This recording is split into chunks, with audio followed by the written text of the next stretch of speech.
성경 말씀 마태복음 13장 1절에서 9절, 18절에서 23절까지의 말씀입니다. 우리가 함께 읽겠습니다.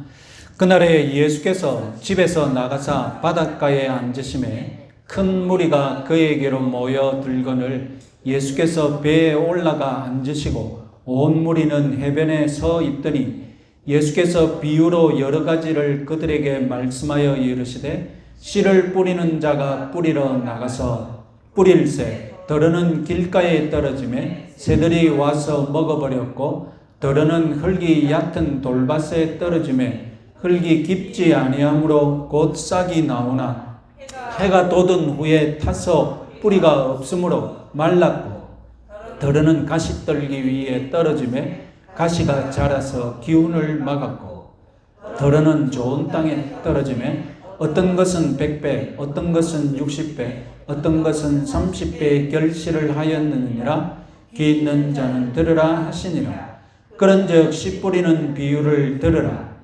아무나 천국 말씀을 듣고 깨닫지 못할 때는 악한 자가 와서 그 마음에 뿌려진 것을 빼앗나니 이는 곧 길가에 뿌려진 자요 돌밭에 뿌려졌다는 것은 말씀을 듣고 즉시 기쁨으로 받되 그 속에 뿌리가 없어 잠시 견디다가 말씀으로 말미암아 환난이나 박해가 일어날 때에는 곧 넘어지는 자요 가시떨기에 뿌려졌다는 것은 말씀을 들으나 세상의 염려와 재물의 유혹에 말씀이 막혀 결실하지 못하는 자요 좋은 땅에 뿌려졌다는 것은 말씀을 듣고 깨닫는 자니 결실하여 어떤 것은 100배, 어떤 것은 60배, 어떤 것은 30배가 되느니라 하시더라. 아멘.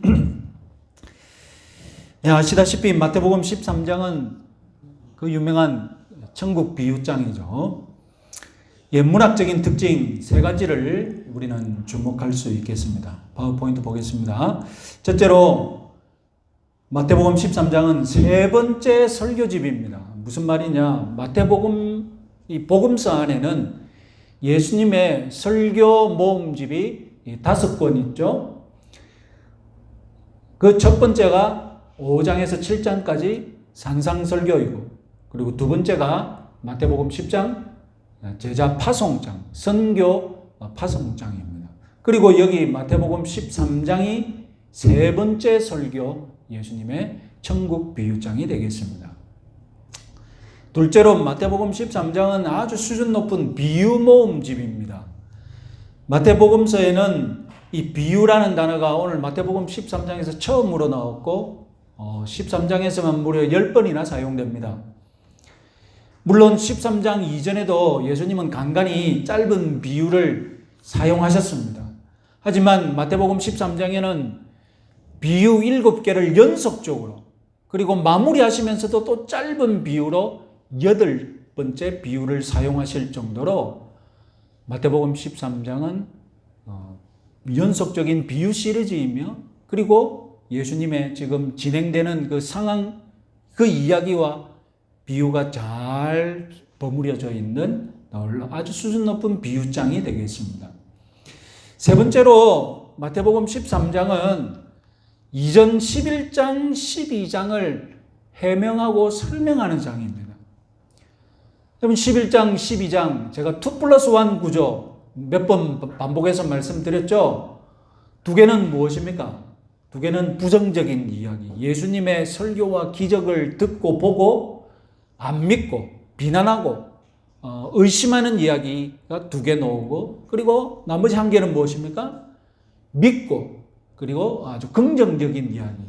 그래서 이 한 세트로 묶여서 11장, 12장에서 세트가 3개나 그렇게 소개되었습니다.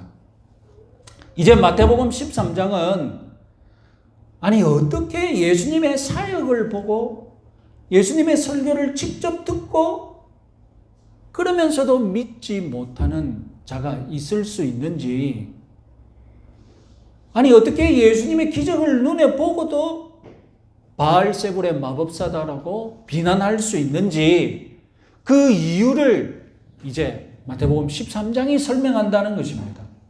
특히 어떻게 천국 복음을 직접 듣고 보고 기적을 봤는데도 부정적으로, 즉 믿지 않는 반응을 할 수 있는지, 특히 믿는 반응보다 믿지 않는 사람들이 왜 더 많은지, 왜 부정적인 반응이 더 많이 나오는지, 예수님이 직접 설교했음에도 불구하고 더 안 믿는 사람이 더 많은지, 그 이유를 마태복음 13장이 이제 설명해 주는 것입니다. 마태복음 13장은 특별히 시공간을 특정할 수 있습니다. 마태복음에 의하면 12장 끝부분에서 예수님은 집 안에서 자신을 따르는 너희 가족들이 다 내 가족이다라고 말씀하셨죠. 이제 예수님은 그 집을 나왔습니다. 그리고 호숫가에서 가르치려고 앉으셨습니다. 그런데 큰 무리가 모여들자 예수님은 더 기발한 아이디어를 내셨습니다.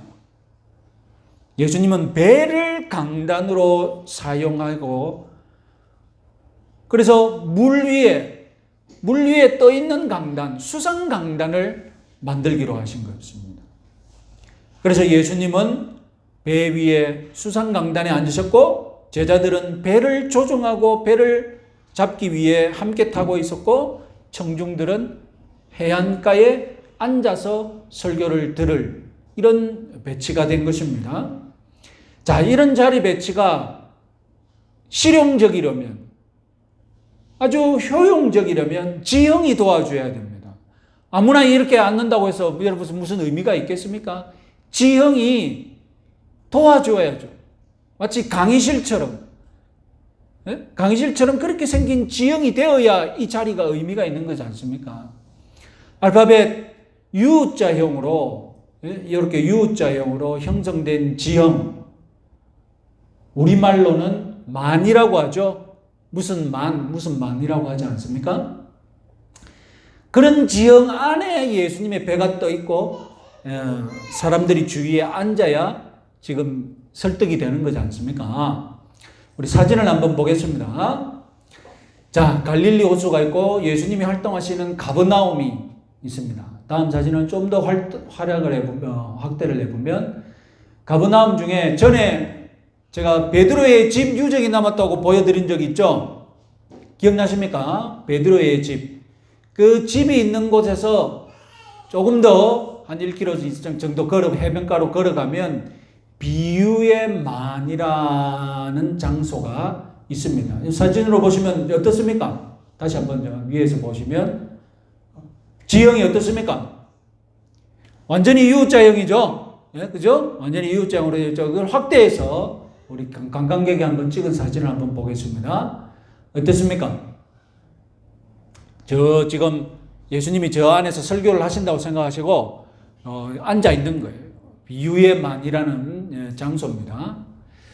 여러분, 요즘은 어떤지 몰라도 20세기 때 어떤 관광객이 여기 가버나움 관광을 갔는데 어떤 가이드가 여기에 사람들을 다 데리고 와서 배를 띄우더니 저 비유의만 한가운데서 배를 띄워서 마태복음 13장을 큰 소리로 읽어줬다고 합니다. 관광객들이 다 앉아서 들어보니까 소리가 너무 잘 들리는 거예요. 왜냐하면 지형이 이렇게 U자형으로 딱 도와주니까.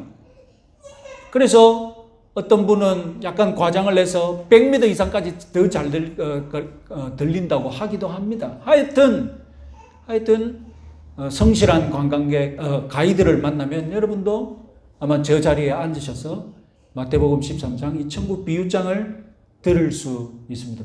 가이드를 잘 만나야 이런 경험을 하겠죠. 자, 본문 속으로 들어가기 전에 이 비유의 제목에 대해서도 한번 재고해 볼 필요가 있습니다. 자, 씨 뿌리기 비유. 이 비유 안에는 세 개의 주요 등장하죠. 첫 번째는 무엇입니까? 당연히 씨 뿌리는 자가 등장하고, 두 번째는 무엇이 등장합니까? 씨앗이 등장하죠. 세 번째는 무엇이 등장합니까? 네 종류의 땅이 등장합니다. 이 세 가지가 핵심입니다. 그런데 우리가 제목을 뭐라고 붙였습니까? 흔히들 한국과 영어권에서는 씨 뿌리는 자 비유라고 말합니다. 그런데 오늘 본문 여러분 쭉 읽어보면 씨 뿌리는 자는 처음에 씨만 뿌리고 어떻게 됩니까? 사라져버립니다. 처음에 씨 뿌려놓고 등장하지를 않아요. 제일 빨리 사라져요. 그런데 이 비유의 제목을 씨 뿌리는 자 비유라고 했어요. 그런데 저와 여러분들이 본문을 읽었다시피 본문은 무엇을 가장 많이 설명합니까? 씨 뿌리는 자의 열심을 가장 많이 강조를 합니까? 아닙니다. 뿌려진 씨앗이 어떻게 됐다는 것입니까? 땅을 잘 어떻게 만나느냐 따라서 열매를 맺느냐 못 맺느냐 그걸 설명하고 있는 거예요. 그러니까 이 비유의 핵심은 땅이죠. 땅. 씨 뿌리는 자가 아니라 땅이 중요하다는 것을 강조하고 있습니다. 그래서 독일 교회에서는 이 비유의 제목을 뭐라고 붙이느냐? 독일 교회에서는 이 비유의 제목을 네 가지 땅의 비유라고 그렇게 불러요. 본문을 읽어보면 이 제목이 씨 뿌리는 자가 맞느냐, 네 가지 땅의 비유라고 부르는 게 맞느냐, 여러분 어떻습니까? 잠시 한 발 뒤로 물러나서 생각해 보면 그냥 씨 뿌리는 자 비유라고 하니까 그렇다고 생각했는데 본문을 자세히 생각해 보니까 이 비유에서 주인공은 네 가지 땅이지 씨 뿌리는 자가 아니었던 거예요. 그래서 저도 오늘 설교 제목을 뭐라고 했습니까? 네 가지 땅의 비유라고 독일식으로 했습니다. 무조건 영어식이 좋은 것이 아닙니다. 독일식도 좋을 수 있어요. 자, 이제 본격적으로 본문을 살펴보는데 오늘은 시간 관계상 두 번째 땅까지 강의하도록 하고, 네 가지 땅 다 강의할 것 걱정했죠. 시간 얼마 안 남았는데 네 가지 땅을 어쩌다 강의하려는가? 오늘 두 가지만 하고 다음 시간에 또 세 번째 땅, 네 번째 땅을 하도록 하겠습니다. 예수님은 18절 이하에서 이 비유를 직접 해석해 주셨습니다. 예수님이 해석해 주셨기 때문에 우리는 씨 뿌리는 비유를 오해 없이 이해할 수 있습니다. 씨 뿌리는 자는 예수님이십니다. 그리고 예수님이 뿌린 씨, 이것은 천국 복음이죠. 그리고 이 밭은 이스라엘 백성들의 마음, 말씀을 받아들이는 자의 마음입니다. 마태복음에서 예수님은 마태복음 12장까지 열심히 말씀의 씨앗을 뿌리셨죠. 자, 2000년 전에 팔레스타인의 농사법이 오늘날 농사법과 같은지 다른지 학자들 사이에 논란이 있습니다만 오늘 본문을 해석하는 데는 아무런 상관이 없습니다. 중요한 것은 고대 팔레스타인에서는 가을비가 오면 가을에 농사를 시작했다는 것입니다. 그래서 땅을 갈아서 했고, 농부는 씨를 어떻게 뿌렸느냐? 씨를 그냥 손으로 이렇게 흩뿌렸다는 것입니다. 자, 이런 농사법은 불필요한 손해가 발생합니다. 씨앗을 흩뿌리면 덜어는 밭 주변에 떨어질 수도 있습니다. 그래서 밭 주변에 떨어진 씨를 새가 주워 먹을 수가 있습니다. 바로 이런 상황을 이 네 가지 밭 비유가 제일 먼저 포착하고 있습니다. 19절에 의하면 길가에 뿌려진 씨앗을 새가 먹어버린다는 이 비유, 이것은 천국 말씀을 듣고도 깨닫지 못하는 경우입니다. 가만히 생각해 보면 사실상 길가는 밭이 아닙니다. 그렇잖아요. 밭같이지 밭 아니에요. 그래서 이 길가의 마음이라는 것은 아예 말씀을 들을 마음조차 없었던 마음, 그런 강팍한 마음이었던 것입니다. 예수를 향하여서 귀신 들렸다라고 비난했던 유대 종교 지도자들의 마음, 예수를 비난하고 꼬투리 잡기 위해 예수님 말씀을 들었던 그 유대 종교 지도자들의 마음이 바로 길가의 마음이었던 것입니다. 당시 유대 고대 문헌에서 새는 이미 마귀로 등장합니다. 자, 길가는 이미 씨앗을 품을 수 없는 마음이었기에 씨는 길가에서 무용지물이 되었고, 그리고 이 무용지물이 되다시피 한 씨를 마귀가 가져가 버립니다. 여기서 불신앙은 누구 책임인지 한번 책임 소재를 한번 따져볼까요? 강팍한 마음의 원인은 마귀가 그런 것이 아니라 마음을 먹은 본인 때문입니다. 나는 복음을 믿고 싶은데 마귀가 억지로 복음을 거부하게 했다고 핑계대면 여러분 다 믿으시겠습니까? 나는 믿고 싶어 죽겠는데 막 마음을 열고 싶은데 마귀가 억지로 문 닫았습니다. 그러면 여러분 그거 믿겠습니까? 그런 핑계는 불가능합니다. 내가 마음을 먹고 복음을 믿지 않은 거예요. 그럼 사탄이 하는 일은 무엇입니까? 이미 문 닫은 마음에 뿌려진 말씀을 가져간다는 것입니다. 강팍한 마음이기에 사탄은 저항 없이, 어려움 없이 쉽게 말씀을 빼앗아 갈 수 있었던 것입니다.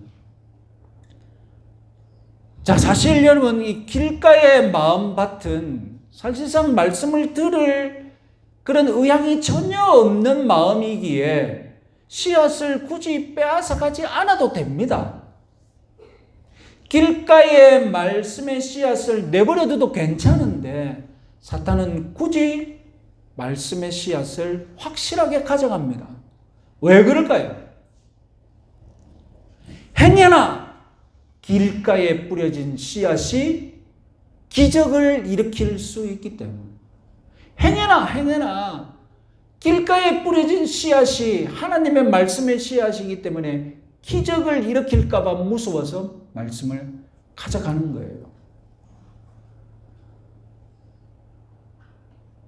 그러면 여러분, 천국 복음을 듣고도 완악한 이 심령은 책임은 먼저 그렇게 마음을 먹은 본인에게 있고, 그 다음으로 이 마음이 쭉 변치 않도록, 이 완악한 마음이 끝까지 완악해지도록 사탄이 협조하여서 유지시켰던 것입니다. 바리새인들과 서기관들이 예수님을 믿지 못했던 이유가 바로 그들의 먼저 마음의 문을 닫았고, 그리고 사탄이 혹여나 말씀이 그들 마음에서 역사한 기회를 막도록 말씀을 가져가 버렸기 때문이었던 것입니다. 자, 우리는 이 첫 번째 비유에서 사탄이 얼마나 철두철미하게 복음의 결실을 방해하고 있는지 주목해야 합니다. 여기서 우리는 지금까지 예수님 자신과 사탄 간의 싸움에 대해서 12장에서 여러분 예수님이 반복적으로 하셨던 말씀이 있습니다. 한번 다시 기억을 되살려 봅시다. 마태복음 12장 29절 말씀. 자, 같이 한번 읽어보겠습니다. 사람이 먼저 강한 자를 결박하지 않고서야 어떻게 그 강한 자의 집에 들어가 그 세간을 강탈하겠느냐? 결박한 후에야 그 집을 강탈하리라. 바알세불의 그 이름을 풀어서 설명하면 집주인이란 뜻이거든요. 그래서 예수님은 집주인을 묶고 더 강한 자가 그 집을 빼앗아 오는 비유를 말씀하십니다. 여기서 강한 자는 사탄이고, 강한 자 이 집주인을 묶고, 그리고 그 집에 들어가 그 집을 빼앗는 사람은 예수님이십니다. 자, 이 비유를 마태복음 13장 비유에 여러분 약간 바꿔서 적용을 해본다면, 집주인은 마태복음 13장에서 무엇이 됩니까? 밭주인, 땅주인이 되겠죠. 그래서 더 강한 자가 어떻게 합니까? 이 땅을 빼앗기 위해 더 강한 자가 와서 이 원래의 땅 주인을 묶고 밭을 빼앗는 것입니다. 다시 한 번 더 마태복음 12장 43절에서 45절, 예수님은 집을 빼앗긴 마귀가 어떤 상태인지 설명해 주셨습니다. 같이 한번 읽어보겠습니다. 더러운 귀신이 사람에게서 나갔을 때에 물 없는 곳으로 다니며 쉬기를 구하되 쉴 곳을 얻지 못하고 이에 이르되 내가 나온 내 집으로 돌아가리라 하고 와 보니 그 집이 비고 청소되고 수리되었거늘 이에 가서 저보다 더 악한 귀신 7을 데리고 들어가서 거하니 그 사람의 나중 형편이 전보다 더욱 심하게 되느니라. 이 악한 세대가 또한 이렇게 되리라. 예수님이 이 비유를 통해서 강조하신 바가 무엇이라고 제가 말씀드렸습니까? 마음이 비어 있다는 것입니다. 새 주인을 모셔야 되는데 예전 집주인이 나갔으면 새 집주인을 모셔서 들여서 집을 잘 관리를 해야 되는데 예전에 사탄 마귀가 나갔는데 새 집주인이 아직 예수님을 영접하지 않은 거예요. 은혜를 받고 예수님의 기적을 체험하고도 예수님을 믿지 않은 상태인 거예요. 그러니까 예전 집주인이 보고 어떻게 한다고요? 이야, 예전 집보다 집이 더 깨끗해졌네 하고 다시 자기가 예전 집을 차지해 버릴 수 있다는 것입니다. 이것을 여러분 마태복음 13장에 적용해 보세요. 이 설명을 마태복음 13장 첫 번째 비유에 적용해 봅시다. 아까 마귀는 집주인이 아니라 이제는 마태복음 13장에서는 어떤 주인이라고요? 밭주인, 땅주인. 그래서 자기 밭을 예수님께 빼앗겨 버렸어요. 예수님이 오셔서 사탄 마귀 밭주인을 쫓아내고 밭을 자기 것으로 만드셨어요. 그런데 이 밭이 새 주인을 영접하고 새 주인의 관리하에 있어야 되는데 새 주인이 없는 상태가 되어버렸어요. 완악해가지고 이 밭이 새 주인을 영접하지 않는 거예요. 그러면 어떻게 된다고요? 그러면 다시 이 밭이 마귀에게로 갈 수 있습니다. 지금 마태복음 13장에서 마귀가 하는 일이 무엇입니까?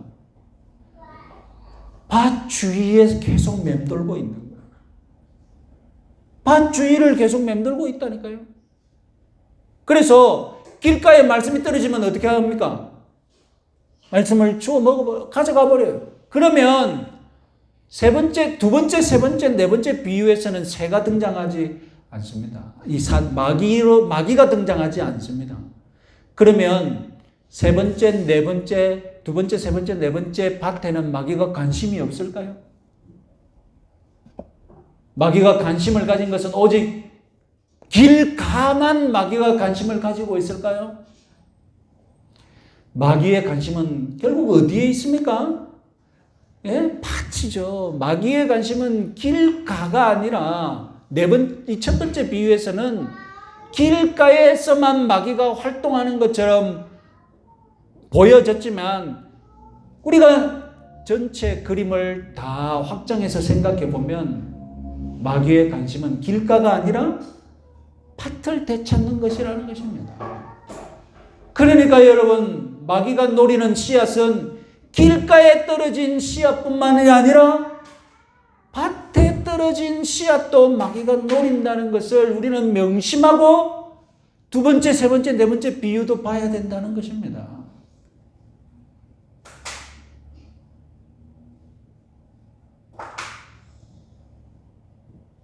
내가 말씀을 믿어보고 들어보겠다고 마음을 열어놓은 여러분들에게서도 사탄 마귀는 말씀을 빼앗아가려고 애쓰고 노력한다고 틈을 노리고 있다는 것입니다. 예배당에 앉아서 딴 생각에 빠지게 한다거나 말씀을 듣고도 일주일 내내 한 번도 생각나지 못하게끔 할 수 있다니까요. 지금 여러분 이 시간 얼마나 귀하게 시간을 내어서 왔습니까? 이 좋은 시간에 예배 드리겠다고 준비하는 시간, 그리고 예배에 참석한 시간, 이것 여러분 주일 아침 다 소위 낭비한 시간이 되든지 투자한 시간이 되는지, 그냥 낭비한 시간이 되게 만드시겠습니까? 투자한 시간이 되게 만드시겠습니까? 여러분들이 받은 말씀 소중히 간직하시고 빼앗기지 말아야 합니다. 그래서 수시로 되새겨야 하고, 안 그러면 금방 잊어버리잖아요. 그냥 낭비한 시간이 되어버리는 거예요.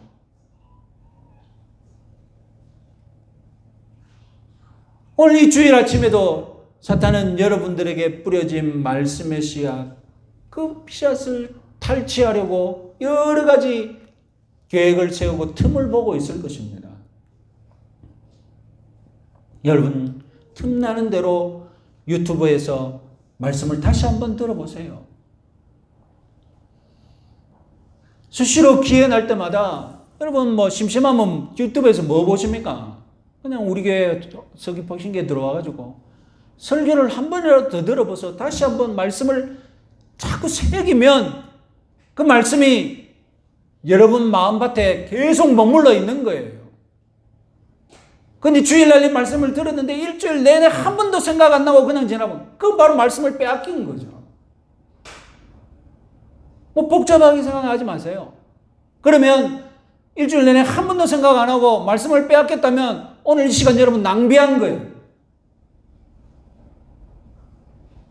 낭비해버린 거예요.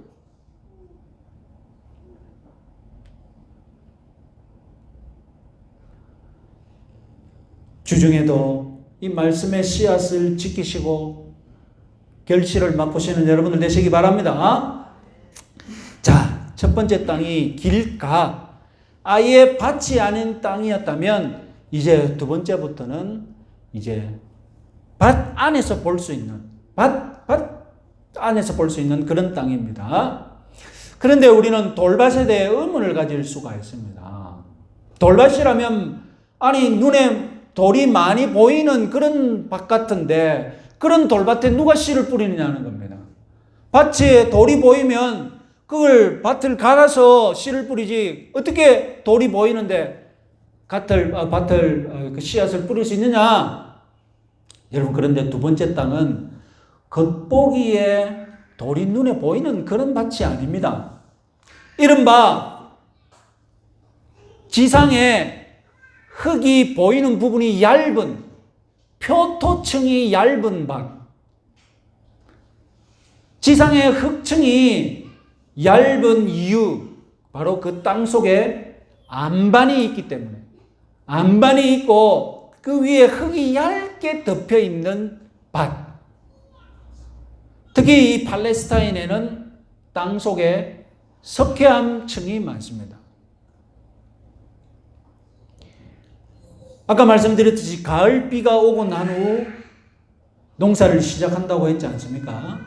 가을비가 오면 이 석회암 안반층이 물을 머금고 있습니다.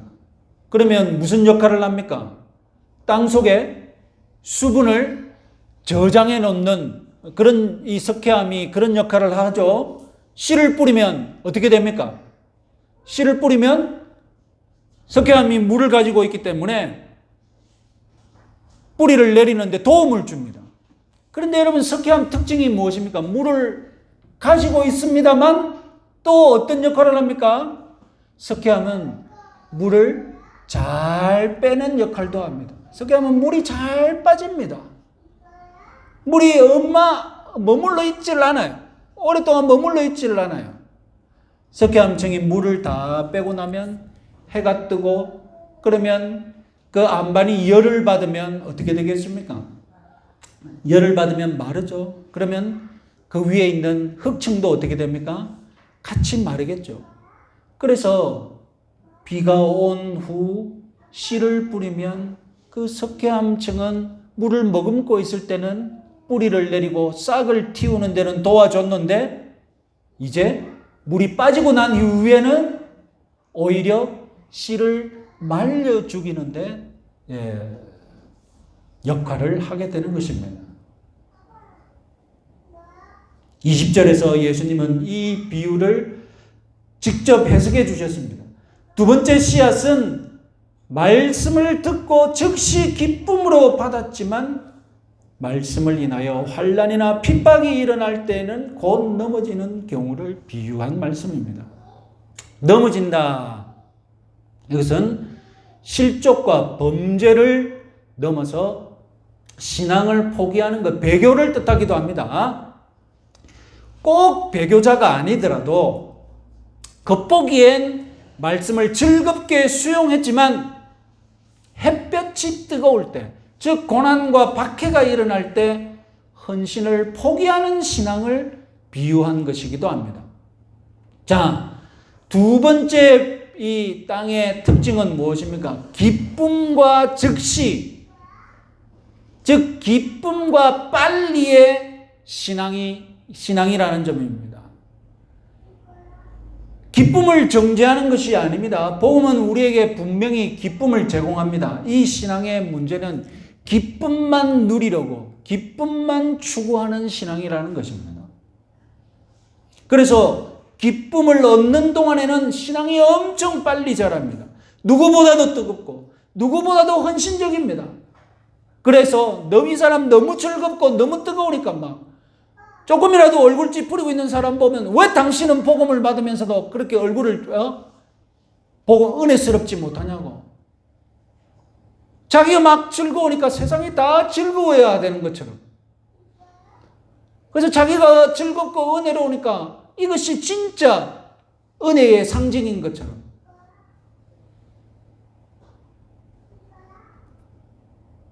그러나 여러분, 이들은 이런 신앙의 특징이 무엇이라고요? 곧 말라버린다. 예수님은 분명하게 말씀하십니다. 단기간에 빨리 자라고 단기간에 그 성장이 멈춰버린다는 것입니다. 신앙이 빨리 자라는 것, 그것도 하나님의 은혜입니다. 그러나 단기간에 성장하고 곧 넘어진다면 은혜가 아니죠. 진정한 은혜는 꾸준히 성장하는 것입니다. 기쁨만을 추구하는 신앙, 이런 신앙은 지적인 확신보다는 감정적인 확신을 중요시하죠. 내가 기뻐야 은혜 받았다. 기쁨이 없으면 은혜 못 받은 거예요. 그래서 지적으로는 뭐가 뭔지는 모르겠는데 감정적으로 기쁘고 뭔가 느낌이 있으면 만사 오케이, 오늘 예배 잘 드린 거예요. 결국 기쁨이라는 감정이 더 이상 나에게 오지 않으면 이 사람은 어떻게 되는 겁니까? 이제 무너지는 거예요. 우울한 감정이 들기 시작하면 걷잡을 수 없이 신앙생활을 하기 싫은 거예요.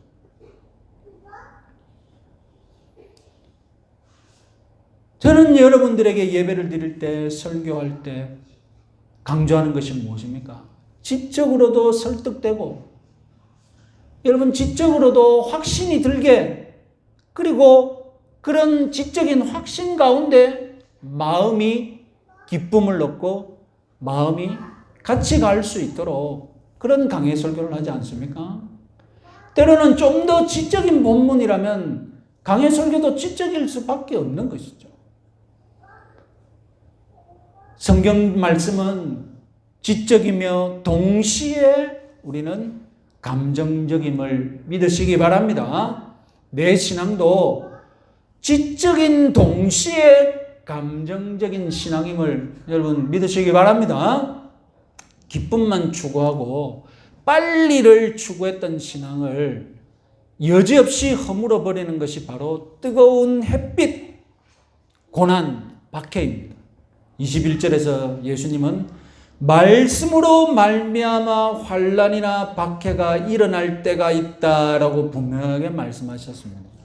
말씀에 순종하면, 말씀에 순종 안 하면 박해가 안 일어나는데 말씀에 순종하면 고난과 박해가 일어날 때가 온다는 것입니다. 왜 앞서 예수님이 원수를 가족 같아, 가족이 원수라, 왜 그런 말씀을 하셨습니까? 유대인 가정에서 예수님 말씀에 순종하려면 무엇이 일어나기 때문에 유대인 가족들이 박해하고 고난을 주기 때문에 그래서 가족이 원수가 되는 경우가 있다는 것입니다. 여러분 디모데후서 1장 8절 말씀, 디모데후서 2장 3절 말씀 같이 한번 읽어보겠습니다. 오직 하나님의 능력을 따라 복음과 함께 고난을 받으라. 너는 그리스도 예수의 좋은 병사로 나와 함께 고난을 받으라. 편하고 그리고 기쁨만 있을 때는 누구라도 제자가 되고 싶어하고, 편하고 기쁨만 있을 때는 누구라도 빨리 제자가 될 수 있습니다. 그러나 복음과 함께 고난을 받으면 제자 되는 것이 늦어질 수밖에 없습니다. 말씀으로 인해 환난과 핍박이 일어날 때를 만날 수밖에 없음을 믿으시기 바랍니다. 그런 시간을 지나야 돼요. 그렇게 고민과 갈등을 그 시간 동안 기도하고 인내하고 견디는 가운데 그 모든 어려움을 하나님께 맡기고 하나님과 더 깊어지는 그런 가운데 내 신앙에 겉보기에는 열매가 없는 것 같지만 뿌리가 밑으로 든든하게 내려가고 있는 거라니까요. 겉보기에 열매가 막 쑥쑥 자라는 것 같지만 뿌리가 더 깊어야 되잖아요. 뿌리가. 말씀과 함께 고난을 받을 때에 그 고난을 견디는 시간, 겉보기에는 성장 안 한 것 같지만 속으로는 어떻다고요? 속으로는 뿌리가 깊이 내려가고 있다니까요.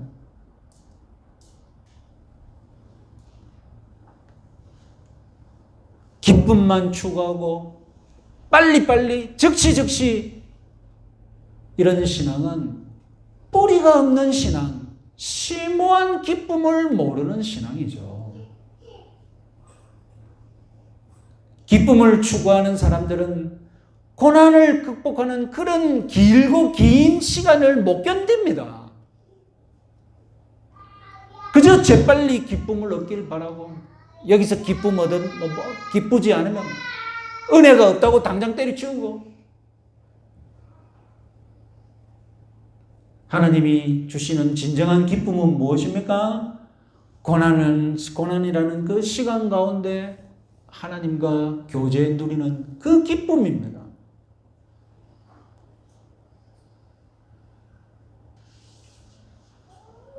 고난을 극복한 기쁨임을 믿으시기 바랍니다. 그리고 고난을 극복한 기쁨을 맛보시기 바랍니다. 이번 주도 정말로 말씀으로 인한 환난과 핍박을 감내하시면서 고난을 이기는 기쁨을 누리시는 여러분들 되시기 바랍니다.